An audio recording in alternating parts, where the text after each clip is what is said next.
Hey guys, welcome to the debrief. Over the course of this series, I'll be picking the brains of my uncle Mark, who has 20 years of experience in the marketing industry. I've come on board as his social media manager for his personal brand. Having no experience managing a personal brand, now's the time for me to learn the ropes and turn from novice to expert. Welcome to the debrief. Welcome, Uncle Mark. Welcome Yeah, to the thanks for debrief. thanks for that great intro. Took Yeah, a took...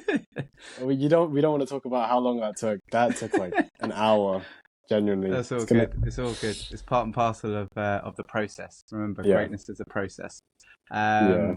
Cool. I mean, look, I'm excited that we're actually getting a chance to do this. Having you on the team and being part of your team as well as you grow and flourish, hopefully in the industry, is exciting for me. Obviously, through my experience, I'm wanting to get as many people involved in the marketing industry as possible. So the fact that I've got family members such as yourself coming on board into the industry is great, because hopefully you can learn from a lot of my experience as you flourish with your career. So yeah, I mean, let's get started. I think the whole premise of this is for me to kind of answer some of the questions that you have. Obviously, you'll be learning a lot of that kind of from the ground up through coming on board as my social media manager. So I've obviously wanted to build my own personal brand for a little while now, but I've never had the opportunity to do that because of time and resources, and obviously working the career that I've had, traveling, etc. It's been hard to do that, and that's always, I've used that as an excuse, but being able to invest in the likes of yourself to help me and support me is going to be obviously an amazing opportunity for me, but then hopefully gives you a good steep learning curve into the world of marketing, particularly in one of the areas that you identified to me as something that you want to learn about. So hopefully this is a great journey for us both, and can answer your questions, and we'll figure questions that I can't answer. We'll figure it out together, and look at how other people can take advantage and experience take advantage of the experience that we're going through to hopefully grow their own personal brands, and you can grow hopefully your personal brand through the experience as well. Yeah, I'm really excited to hopefully learn the ins and outs of social media management and also growing your personal brand, obviously, and also my personal brand. And I think it's better if I get started now than later. Exactly. Procrastination and laziness is kind of like one of the biggest things that stop people from chasing their dreams. Yeah. Yeah, I mean, yeah, absolutely. Look at me. I've been speaking to you about this for a long time now. I've been speaking to a lot of people about this for a long time. So the fact that it's taken me 4, 5, 6 years to actually get up and running is case and evidence of that. But hopefully there is that eureka moment, that moment in time that you can kind of just accelerate and use all of your experience to drive and fuel it. And there's always that moment in time that kind of spurs you on, and this is hopefully that for me. Yeah. I mean, let's get started right into questions. So, how did you get into marketing? Simple question. Yes, I mean, I'm never I never specifically chose that I was going to get into the field of marketing. It kind of just the way that the cards were dealt with me. I graduated from university, and as you do when you're a graduate, you're just applying for any and every job, quite frankly. Yeah. I was fortunate enough to find myself working in the market research industry for a great company called IMS Research that were based out of Wellingborough. They've since been acquired by numerous kind of entities, and it's called, I think it's SAP, not SAP, S&P Uh-huh. 500 or something like that now is what the current company is called. But yeah, I mean, we were a small team of industry experts across the world, across the fields of engineering, industrial automation, which is the division I work in. But through that graduate program, I got exposed to everything from creating market research reports, so doing qual and quant surveys across the world, compiling those findings into research reports, and then going out and actually selling those research reports. So a combination of sales and marketing. And I obviously honed into kind of the marketing aspects of that role. that led me into kind of what now is my career. But I was lucky enough to enter the kind of working force in a company that was investing in the graduates that came into the company, giving them real life experience just right from the get go. I think within the second month, I was out in Germany doing market research interviews with very senior people, Mm, learning from them as to their opinions and thoughts on specific industry topics, how we compiled that subject matter experience into reports, and then effectively went out to the industry to sell that compiled analysis. So yeah, it was a great exposure and great starting point for me to get into the world of marketing. And from there, I went into different fields of marketing and then into the sports industry, which I now know and love. And have a great network in, and have also built a kind of a good repertoire of different marketing genres within my experience in sports. So it's very fortunate. Yeah, however whatever yeah. word you described it. But yeah, I was very fortunate to land myself into a great company that was investing in their graduates to get really good experience right from the get go. Versus kind of taking a while to find my feet. We were kind of thrown in at the deep end, which is something that I definitely relished and took advantage of. Yeah. I mean, the whole graduate thing nowadays is obviously the whole landscape's changed, right? Yeah. But I think in terms of marketing back then, what would you describe to be like the difference between market research back then and now? Yes, I think, I mean, technology is ultimately Mm, the thing that's changed. I think we were very early stage social media back mm, then when I entered the workforce. We're very kind of obviously advanced in that. I mean, social media marketing is now the go-to marketing versus what mm, I was doing back then, which was creating physical bounded market research books that you'd go out and sell and get people to buy, and then that would be effectively mm, your compiling business case mm, to go and ask for investment for new products and services within the industries that I was working in. Whereas now it's all about getting your product in the face of customers through social media, and taking advantage and leveraging content creators and influencers to speak on behalf of your mm, product. And I think that's the biggest change is the social media landscape, mm. um, from a marketing perspective, and how important it is now, more so than ever, versus kind of the traditional marketing, which was heavily reliant on research and going out and speaking to people like in person versus Yeah. kind of what you're seeing now, which is that being done kind of digitally, remotely from across the world. And then obviously the next phase of those developments is now AI, because I mean you can find Mm, all of that research and plug that into your marketing program through AI tools now. So yeah, I think the landscape's changed. I think you're going to now see a phase of development where the creative aspect is now going to be super important, mm, and the humanization of marketing is going to be quite important as well. Given obviously there's a lot of AI slop out there, you actually don't. We're in an era where you actually now seeing stuff come up on your social media feeds and you don't know what to believe mm. anymore. Yeah, So I think exactly.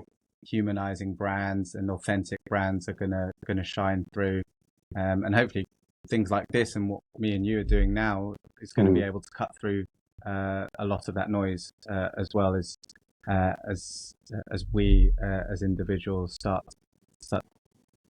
storytelling more about experiences as opposed to feeding what an AI algorithm is telling you what the audience might want to consume and believe.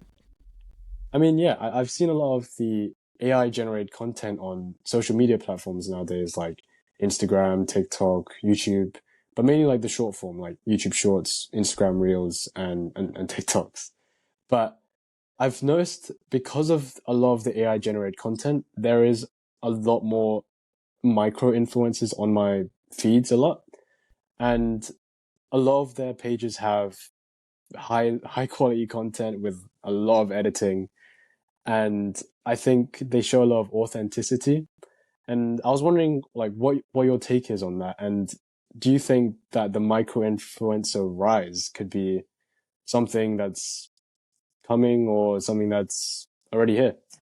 Yeah, I mean, look, it's already here. I mean, this is why I'm trying to build my brand more so. It's not for monetization of it. It's more for getting a bit more education out there in terms of that authenticity, trying to cut through that AI slop. But yeah, it's already here. I mean, we're utilizing that in a lot of the companies that I've worked for, whether it be kind of Live Golf to the Zone to the new company that I'm going to be joining, like looking at more targeted community based influencers, content creators, whatever you want to call them, is going to be an important part of the marketing mix because of the authentic access that they have to the fan bases or communities that are going to be appealing to our products and services. So I think it's going to be here to stay, and it's an important thing to understand because it's a better form of marketing than all of this AI generated content that you're going to be seeing in your feeds, because it's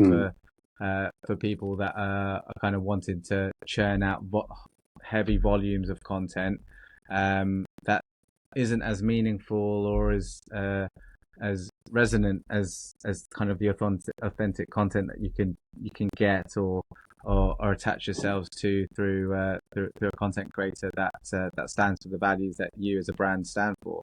So I think that's going to be an important thing, and one of the people that I do a lot of research on and take a lot of my ideas from is Gary Vaynerchuk, who's coined the term that we now live in a world of interest media versus mm, social media, and that's going to be very important because interest media and the tectonification of social media means that these micro influencers are going to be more important for your brands than the big historic brands or influencers that you would have been writing a big paycheck for to secure as part of your advertising, mm, because they're too broad, too generic. And then also on the other side of the coin, you've got all of this AI content that's cheap and easy to throw out mm, there, but people can't have that emotional attachment with. So I think mm. yeah, you're going to see, and it's already here, the rise Yeah. of the micro influencer, but it's making sure that you're investing in micro influencers or micro content creators that are authentic to your brand, and there is a synergy there as well, so that authentic storytelling comes through, and it's not just because you're parting with cash to recruit them. It's because they actually genuinely believe in your product and genuinely believe in the causes for it. Yeah. I think that, yeah, I think definitely the micro influencer is definitely here to stay, at least because I think AI generated content is very, I don't want to say slow, but it's very, you can kind of tell that it's not really human, if that makes sense. Because obviously it's not as authentic to the consumer or the customer, that kind of thing. Um, so yeah, ultimately, I see this now being us as being micro influencers in our specific Mm, areas, isn't it? So obviously, I've got a specific target audience slash audience that my content and my series and my journey is going to be appealing to. Um, Not that I'm trying to kind of monetize it or anything. It's more around education and being attached to the right brands, and I'll be obviously showcasing through my own kind of content pillars and through the different um, sub series that I have on mm, my channels, all the different products and services that I'm using to improve my life, to help operate better, to help with my golf journey, and we'll mm, talk a bit about that over the course of kind of not this, but like all the content that you see on my channel.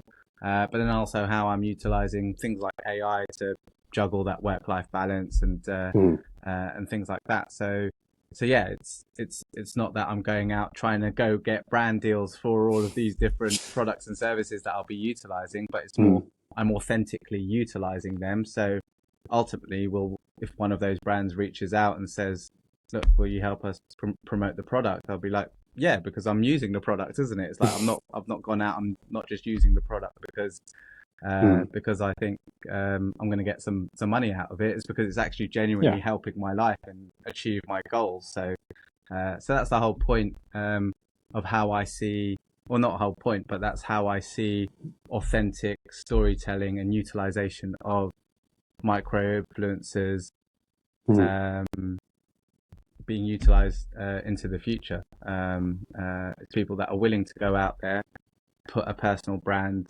up on these channels, but then Mm. authentically book in the right products and services depending upon what their goals and targets are. Yeah, being your social media manager, learning about your personal brand, what you want it to be, the content pillars being the life, the journey, and the operator. I just want to quickly get into the life, and I just wanted to ask a quick question. Obviously, it's going to be a hard question, but do you think work-life balance is possible? Because being a uni student, managing and juggling all the different things and aspects in my life, obviously being really young still and not having as much responsibility as yourself, probably. I was wondering if work-life balance is possible, and what is your thoughts and takes on it? Yeah, and I think it all comes down to like your personal prerogative at the end of Hmm. the day. Like some people want to go through life having that even kilter of work and life throughout their lives at a steady state, and like that's absolutely fine if that's what makes you happy. At the end of the day, it's what makes you happy and what makes life worth living for you, isn't it? And if that's Mm. what kind of is good for you and makes you happy and that you're happy living in that environment, that's fine. I mean, from a personal perspective, like that's never something that kind of works for me. There's times you have to go hard in different aspects of your life. You mentioned the three different compartmentalized areas that I've tried to build my life around. The operator obviously being my career in the world of marketing, the life, which is obviously family life, spending time with the likes of yourself, your dad, your Mm. mum, like all of Yeah. that aspect, because family's super important to me. And then obviously this golf pursuit that I have as well, which is more of me fulfilling potential that I I I think I have Hmm. that could have done when I was younger, but I just never grafted and never gave it the time. Mm. And it's never too late to kind of pursue some of those dreams. But then also it's a way of challenging myself and doing something really hard that hopefully helps me mentally and gets me mentally tougher Hmm. to kind of show to myself and prove to myself that I can do hard things and Hmm. do this dream chasing, and then hopefully inspire the likes of Mia and Mava, obviously my children as well. So Hmm. and yourself and Yeah. and other people within the family. And for me, it's just being able to read the situation you're in and Mm. through experience learn when it's time to kind of make sacrifices and go hard into certain aspects. There are times that I've had to go hard at work and I've been on the road and not seen the kids for 2 3 week stretches because I'm pursuing a career in an industry I love. And again, I've been able to fuse my career now with my passion of golf in this Mm. next phase of career development that I'm going into, that we'll talk about when I'm in in that new in Yeah. that new company. So yeah, I think work life balance is what you make of it, and I think it's very individual in terms Mm. of how you want to take it. But I think to get the best out of life, you have to be able to develop that ability to invest in work or life um, Mm. in different levels at different points of time. It's not always going to be work life 50-50 Mm. throughout your life. Otherwise, um, and not otherwise. For me personally, Mm. that's never going to get me to the goals that I want to achieve in work or life. Mm. Because you obviously have to work and utilize a way of making money to be able to invest in getting the best out of your life. as well. And it's not like that money is everything, but it definitely unlocks the ability to do things that can build memories and experiences with your family and stuff. So yeah, I think it's very personal, and Mm. it's all dependent upon what your ultimate goals and objectives are in life. But I think to get the most out of achieving those goals and the vision that you have to have for yourself, it's just making sure that you're jockeying between the work and life at suitable moments in time to invest the right energy and time in the right aspects. Yeah, I So mean, yeah, wishy-washy way of saying I don't really have an answer for that. It's all uh, dependent upon what you want to do. I mean, yeah, I totally agree. Work-life balance is pretty much a myth. You know, Yeah. coming from my The own one thing that the one experience. thing that has changed it quite considerably is AI ultimately, Oh yeah. because your productivity and output and some of the things that you would have allocated to work aspects, but Mm. also like scheduling aspects are Yeah. now achievable with the use of AI if you're utilizing it properly. Obviously, I Yeah. got you onto Claude Claude Cowork Mm. ASAP, because I mean it's literally an absolute game changer, and that's not just a plug so that Claude use us as micro influencers into Hmm. the future, because it's genuinely helped Yeah. with being able to even just like set up my Google Calendar based on my Hmm. training schedule, based on my meetings, based on these sessions that we're having. And then it's also utilizing it in the right way, not to just produce everything that we need to Yeah. from a scripting perspective, but be able Mm. to to use it as a research tool. Like I was talking earlier about me doing market research from a qual and quant perspective, having to go out and fly out and do these meetings with people to get opinions and thoughts and like that. But Mm. nowadays you can actually ask Claude these questions Yeah. and then be able to harvest a lot of that remotely and through the memory and ability for it to scour the internet and the use of the LLM with all of the data that's been plugged into it. So yeah, so I think it's leveraging tools now to be able to ease up some of that work life balance, so you've got more time for life than work, or on the flip side of the coin of that, just maximize your work output even more. Like you could build Hmm. teams of people through AI to do a lot of the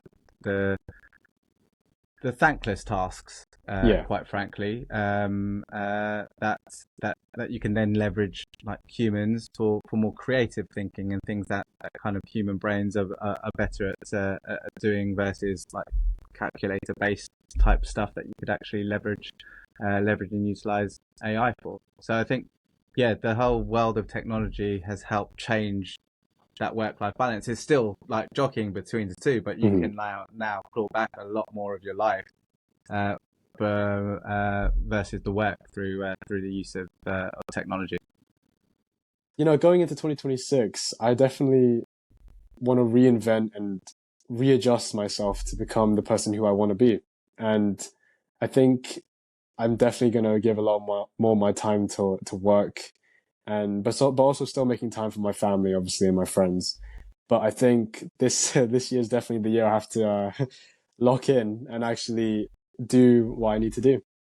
Yeah, I mean, And you brought yeah. up a really interesting point about reinventing yourself, and Mm. I mean, look, you said at the top of this this episode that you went through my CV and you kind of saw like I've Yeah. worked at a number of different places, and look, some people might say that look, it shows like no loyalty, and like why haven't you stayed at a company for like? But I mean, that ability to join a new company, learn a new culture, Mm. requires you to reinvent yourself like over and over Mm. and again. And like I like those experiences have been invaluable for me and have allowed me to add more strings to my bow and add more understanding about how different company operate at different scales, so that when I'm entering kind of this new phase of development, I'm able to build like like a company from like a small entity into something that could be could be massive. And Mm. I would never have had that opportunity to do what I'm about to do if I hadn't had that range of experience in multiple different areas. So again, you have to sometimes let fate decide what is going to happen in your career, but then also proactively understanding kind of where you want to end up is an important way of plotting the right route. And I'm not saying it's going to go perfectly linear and you're going to do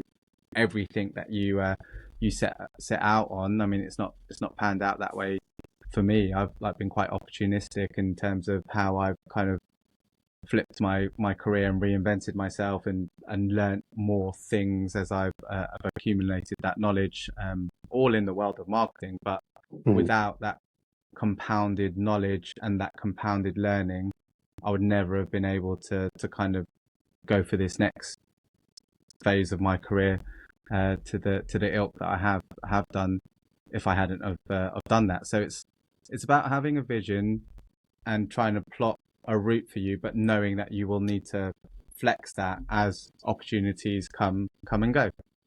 Yeah. So yeah, but it is about being quite purposeful and locked in as to what you ultimately want to do. And like where I'm ending up is a learning of my prior experience versus trying to climb the career ladder versus finding something that is a blend of utilizing my knowledge and experience with the passion that I have for golf.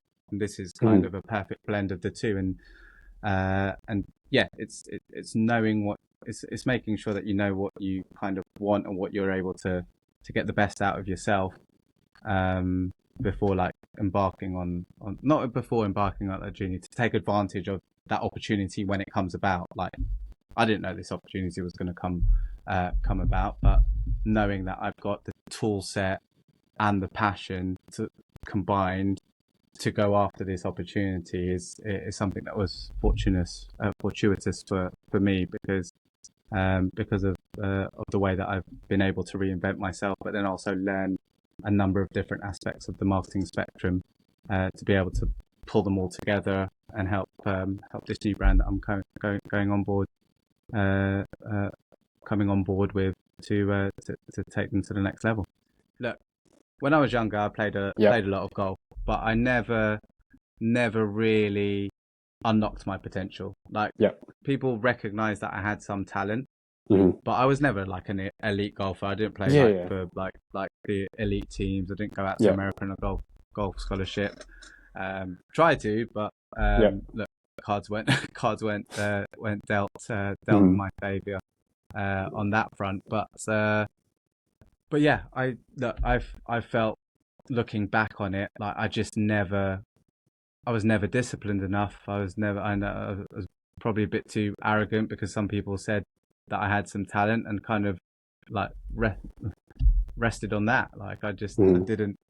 didn't really apply myself. I'd not practiced hard enough. Not Mm. actually really committed to pursuing it properly, and like just literally just rested on a small bit of talent I had. I was never like obviously the most talented golfer, Mm. but it's because I never applied myself and I never really committed and I didn't have the discipline. I procrastinated a lot about doing things like properly, and it kind of led me to kind of give up the sport for a good few years, whilst I was at university here in the UK, and then only picked it back up casually after I graduated. But then yeah, playing casually kind of over the last sort of 10 years or so, and playing obviously being in the industry, in the golf industry, and playing with some of the best players the game has to offer.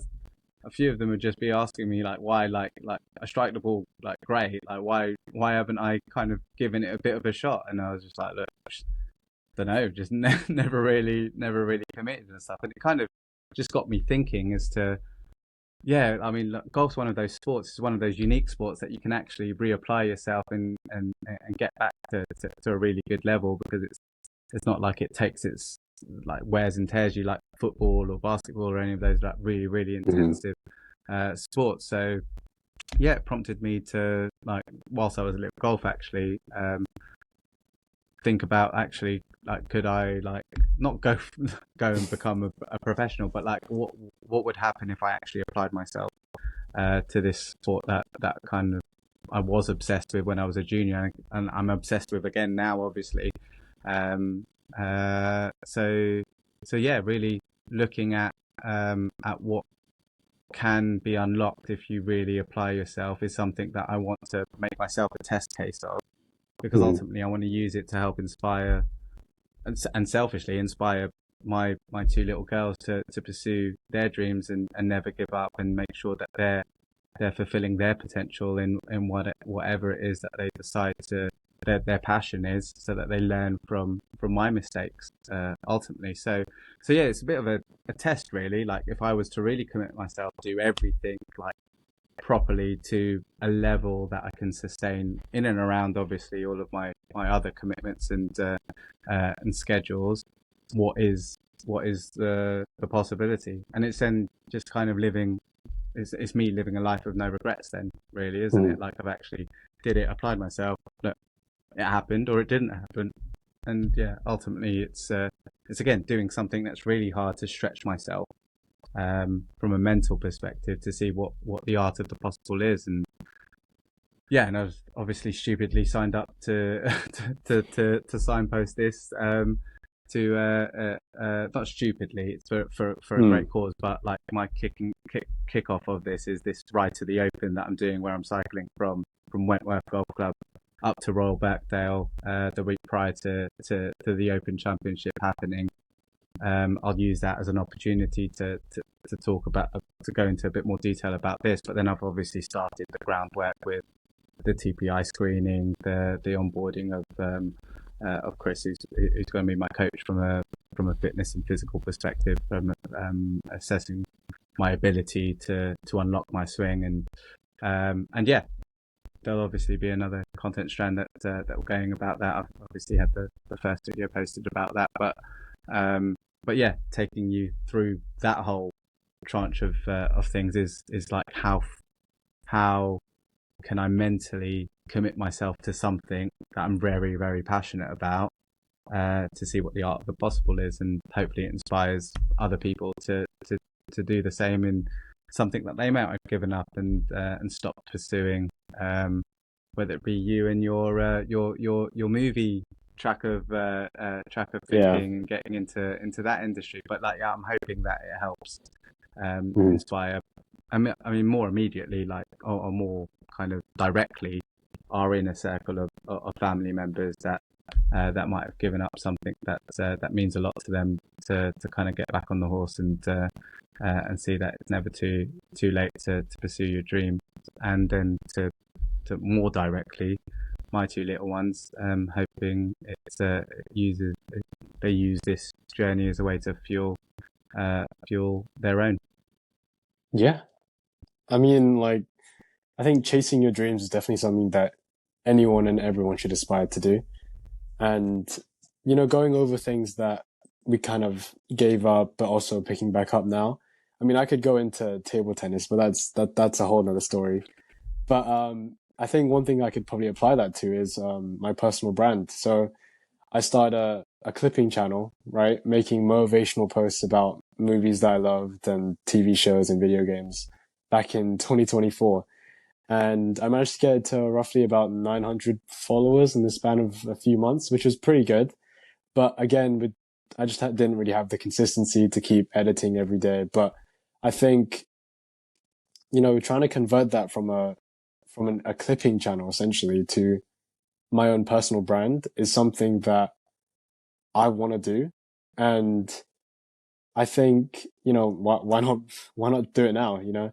And, also going back to the life, which is one of the content pillars that you have, I think part of reinventing myself is definitely putting myself out there and, you know, creating a new identity where I can show people what I love. And I think that's something that I've been putting off for a long time and I want to do it now.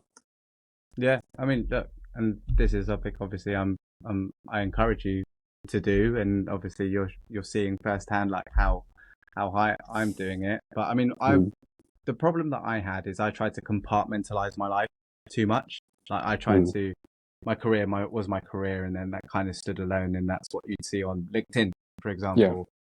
Then I created this whole My Golf Journey channel, which is my golf stuff, and then I had my personal life, which was obviously very like private.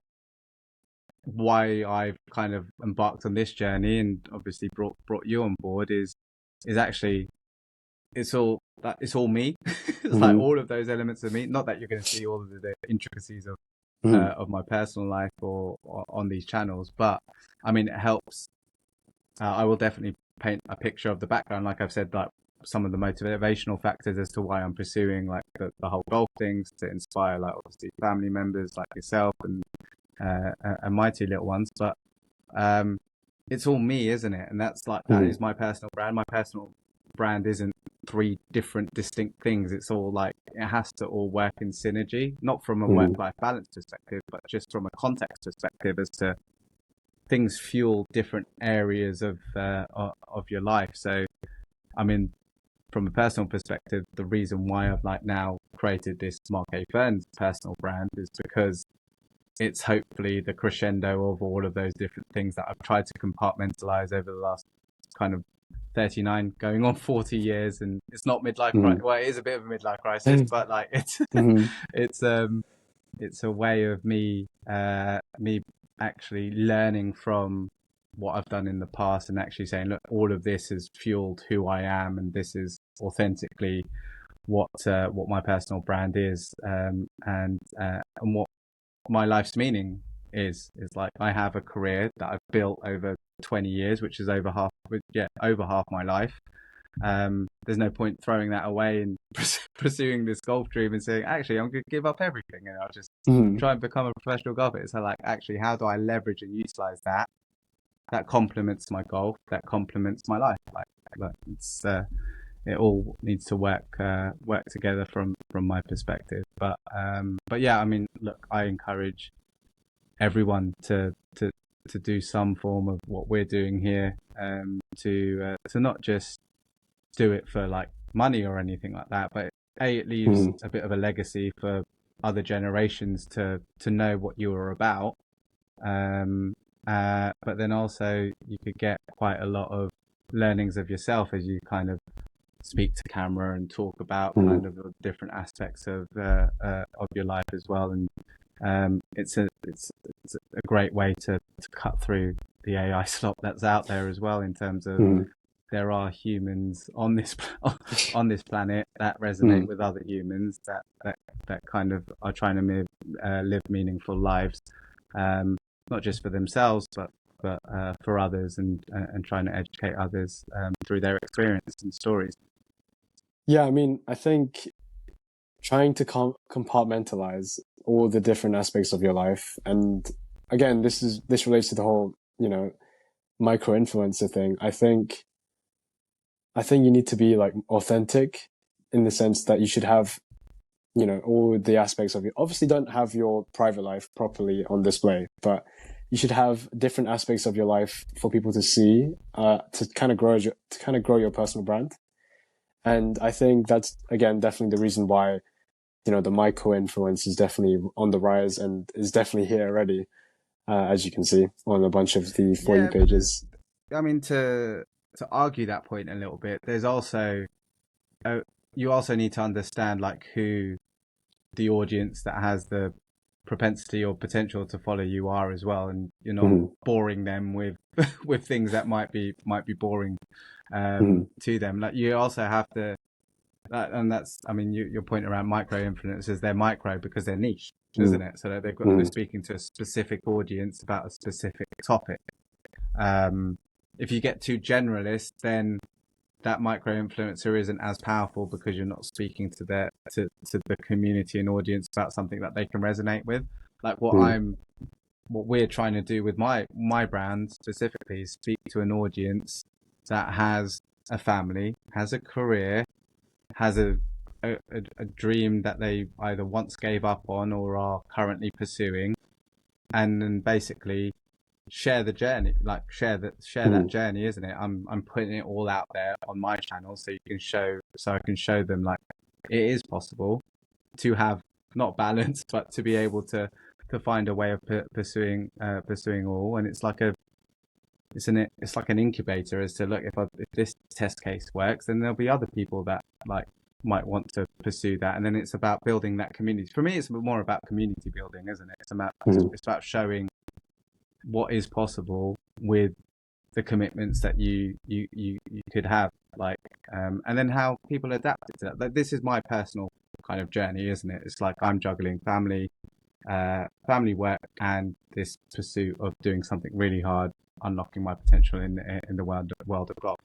However, other people take that and adapt it to their lives is great. Like if someone's pursuing like doing something in tennis, like, Mhm. or something else, like, and they could be like, they could be my age, or they could be 10 years younger or 20 years younger, but they have that still juggling act to do. It could be applied to yourself. Like, you obviously don't have a direct family, but you've got family like Mhm. me. You've got obviously your brothers. You've got Yeah. family that you want to obviously spend time with, that you've mentioned. You've got your difference is kind of, you've got your uni life and now Mhm. the work life that you're doing Yeah. doing for me, to juggle, and then you have this pursuit of trying to do something with the movie and film industry as well, isn't it? Mhm.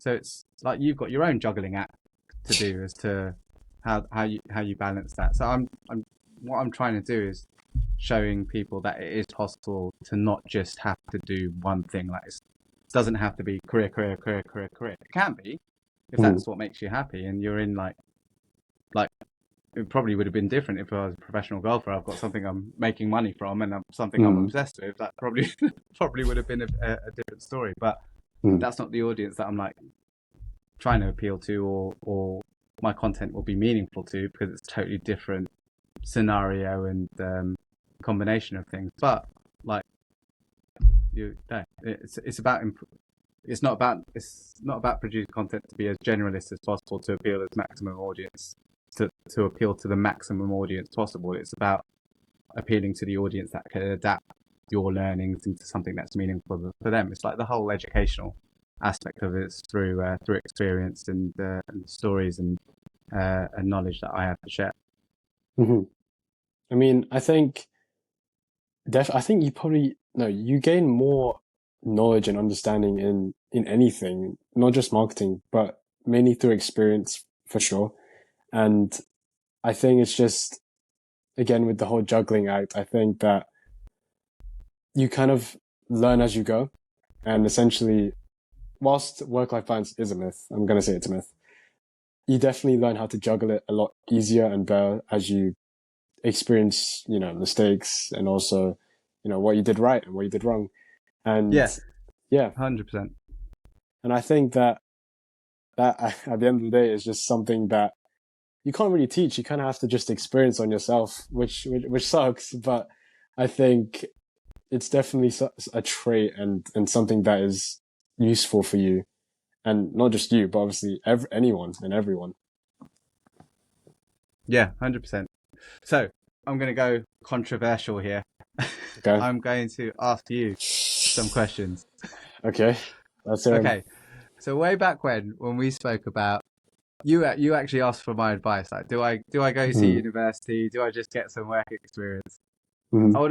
I want you to talk me through your process, because we haven't had the chance to actually. And this is, I'm putting you on the spot here because I haven't All right, prepped let's you for go. this at all, have I? So Yeah, yeah, I'm yeah. putting. You can choose to cut this out if you want to. You're editing Mm, the video, so it's at your discretion. So mm, what take me through, like, what your decision making process in that, because I think this is quite important as to your audience. Like, this is probably mm, not as appealing to kind of my audience, but very much in your wheelhouse, as to kids that are now coming up to that stage where they're making that decision to enter the workforce directly from school or go to university.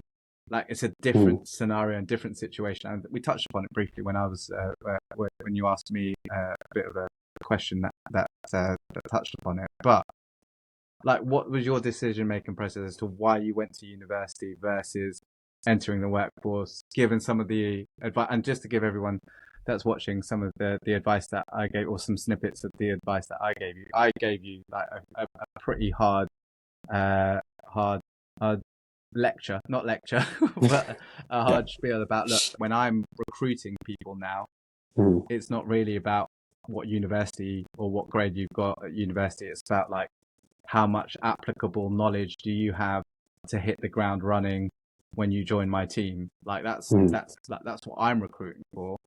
So if I was giving you advice, I don't think like university, particularly in the marketing area, is as important as it was once was, in terms of learning that theory, especially in the world of social media. So I just want you to kind of take yourself back to when you were applying this time last year. Was it this time last year you were applying? This time last year, yeah, isn't it? about this time last year. Yeah, about this Actually, time last. no, it would be roughly like October. Okay, so yeah, October, yeah. earlier then. Yeah, yeah. Even earlier, yeah. Yeah. So yeah, take me back to like that decision making process. Yeah, this is more for Yeah. your audience than it is Mhm. for my audience, as I said. So Ah. so yeah, All right. Let me just take off my hoodie real quick because it's getting kind of hot. But yeah, I'd say when it came to applying for university, obviously there's so many universities you could pick from. I think that I think it's still very useful to go to university because obviously not just a degree, but also I think you gain a lot of life experiences which you normally wouldn't get if you weren't going to uni. Because I know a few of my friends back in sixth form that went to a degree apprenticeship and or just went straight into the job market. But I think there's certain experiences like time management and also learning how to properly network and socialize, which you might do whilst you're in the job market, or you probably will do during a degree apprenticeship. But I think meeting a lot of people your age, especially in like a big setting where you're all doing roughly the same thing, doing a degree. You're also you might even be in the same course, same module, that kind of thing. I think that it's still very useful to go to university just for certain life experiences, but also, you know, trying to further your career. And while you did say obviously that, you look for work experience a lot more as a recruiter compared to degrees nowadays, I think, you know, and I think this is also why a lot of unis are doing this too, where you do for example, on my course, I do a placement. So in my third year, I'll end up working as not an intern, but as a placement role at a certain job role, hopefully in marketing. And I think with with the combined aspect of a degree and also work experience in the industry, it would boost me a lot further than most of the applicants because I have a bit of both. And I think yeah, university is still very useful for life experiences and also your degree. And also I think your I think university is good for networking, especially. So, you know, I feel like if I went straight into the job market, well, to be honest, I wouldn't even be able to get into the job market for marketing if like coming out of sixth form because I have no marketing work experience in my CV or LinkedIn. But I think coming out of university, doing that placement, doing that degree, it would put you a lot better off than other people that don't have or only have one of the two. And I think that's just something that, again, only university could give you. And yeah, yeah. So, look, yeah, that's a good reflection, and it's something I totally kind of forgot about. Obviously, I went to university, and you forget about the the crash course it gives you in terms of mm, flying the nest and fending for yourself, and yeah, yeah, allocating the right time and balancing the social life with like everything that real world is kind of.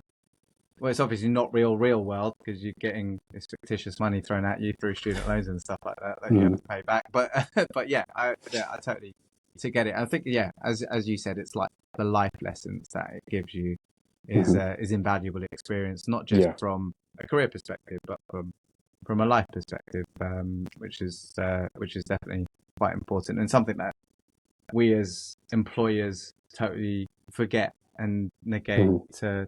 to think about, because obviously we're just there with a focus and target of, okay, who's Yeah. going to be able to do the job the best, as opposed to caring about that aspect. And as bad it might seem, is like, yeah, you don't really care about you going being able to live, to learn how Yeah. to live, as opposed to being able to jump in and do the best possible job so that we get the maximum output, which is obviously a very different lens, and something that, yeah, obviously I didn't obviously think about when I was giving you the advice that I gave you. So I mean, look, you made your decision in the end, and it looks like it's panning out well in terms of your feedback and thoughts Mm. and experiences so far. And obviously, you're now employed through me as well. So so Hmm. yeah, that helps you build that work experience, but also career experience as well through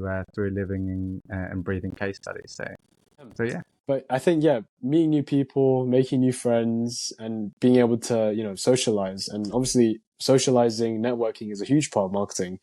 And I think you definitely develop your skills at university about networking, meeting new people, and also, having a good rapport with them and having a good first impression. And I think that's something that obviously you might learn outside of university, but I think I'm grateful that I went to university to learn those skills and, add them to my tool set. Yeah, great. Cool. I've got another question. Okay. Okay. So, What's it like not what's it like working as a social media manager? And then how what when I originally pitched it to you, what are mm, your thoughts on it versus when I originally pitched it to you, or this opportunity, versus kind of what now are the ins and outs of what it entails? yeah, that's a great question. I'd say at the start, I definitely thought it was just full blown creativity, making content, and just like making stories, making ideas, and just like putting yourself out there. But I definitely, as a social media manager, I definitely forgot about all the editing, the scripting, the thumbnail making, the a lot of the behind the scenes work that you don't normally see. I definitely did not realize. Yeah. But I, I I mean, look, definitely like, yeah. a social media manager in today's modern marketing organization is one of the most integral components Mm, of the team. But in the industry, as a broad